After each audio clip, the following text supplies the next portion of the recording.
Super star Rajinikanth தொடர்ந்து அடுத்தடுத்த படங்களில் பிஸியாக நடித்து கொண்டு இருக்கார். சூப்பர் ஸ்டாரோட நடிப்பில் இப்போ ரிலீஸுக்கு தயாராகிக்கிற திரைப்படம் ஜெயிலர் 2.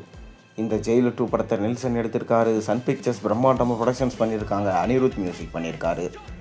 75 வயதில் யாராக இருந்தாலும் ஓய்வெடுக்க தான் நினைப்பாங்க. ஆனால் வயது என்பது வெறும் நம்பர் மட்டும்தான். எனக்கு ஓய்வு என்பது கிடையாது. அனைவரும் அப்பப்போ இதுதான் ரஜினியோட லாஸ்ட் படம், இதுதான் அவரோட கெரியருடைய எண்டு என சொல்லி கொண்டு தான் வந்திருக்காங்க. ஆனால் என்றைக்குமே கெரியரோட எண்டு என்பது நம்முடைய இறப்பு மட்டும்தான். கண்டிப்பாக கெரியரோட எண்டுக்கு நான் வரலை. மக்களுக்காக அடுத்தடுத்து என்னால் முடிஞ்ச அளவுக்கு நான் படங்களை நடிச்சுட்டே தான் போவேன். ஏன்னா சூப்பர் ஸ்டார் ரஜினிகாந்த் அடுத்தடுத்த படங்களில் பிஸியாக நடிச்சிட்டு வர்றாரு. இப்போ அவரோட நடிப்பில் உருவாகி கொண்டிருக்கும் திரைப்படம்னா அது தர்மன் படம் தான். 3 இயக்குநர்களை மாற்றிவிட்டு 3ஆவதாக அஸ்வந்த் மாரிமுத்துவை தேர்ந்தெடுத்திருக்காரு ரஜினி அவர்கள். தொடர்ந்து இந்த படத்துடைய ஷூட்டிங்குமே தற்போது விறுவிறுப்பாக நடைபெற்று வருது. இந்த வருஷத்துக்குள்ளே இந்த ஷூட்டிங்கை முடிச்சுட்டு அடுத்த வருஷம் இந்த படத்தை திரைக்கு கொண்டு வரலாம்னு சொல்லிட்டு பிளான் பண்ணியிருக்காங்க.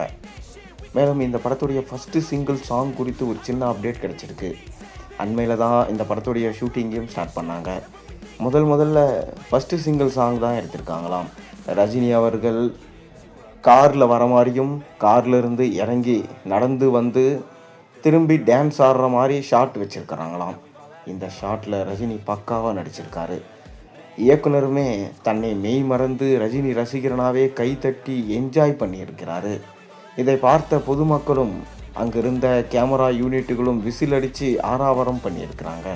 தொடர்ந்து இந்த படத்தில் ஹீரோயினாக கமிட் ஆகியிருக்கிற சிம்ரன், ராஷி கண்ணா போன்றவரெல்லாம் ரஜினி வயசானதாக சொல்கிறாங்க. ஆனால் அவரோட நடிப்புக்கும் சரி அவரோட மேனரிசத்துக்கும் என்றைக்கும் வயசாகலை.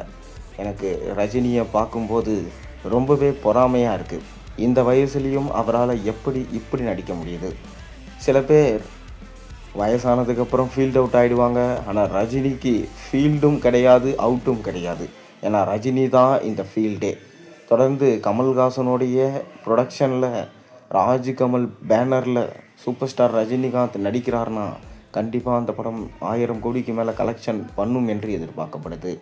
மேலும் கூடிய விரைவில் இந்த படத்துடைய ஃபஸ்ட்டு சிங்கிள் சாங்கை ரிலீஸ் பண்ண பிளான் பண்ணியிருக்காங்க. நீங்கள் என்ன நினைக்கிறீங்க? உங்கள் கருத்துக்களை மறக்காமல் கீழே கமெண்ட்டில் சொல்லுங்கள். மேலும் சேனலில் போடுற ஒரு வீடியோஸ் முடிச்சுன்னா மறக்காமல் சேனலுக்கு சப்ஸ்கிரைப் பண்ணி லைக் பண்ணுங்கள், பெல் ஐக்கனை ப்ரெஸ் பண்ணுங்கள். அப்போ தானே போடுற வீடியோஸ் எல்லாம் நோட்டிஃபிகேஷனாக வந்து சேரும்.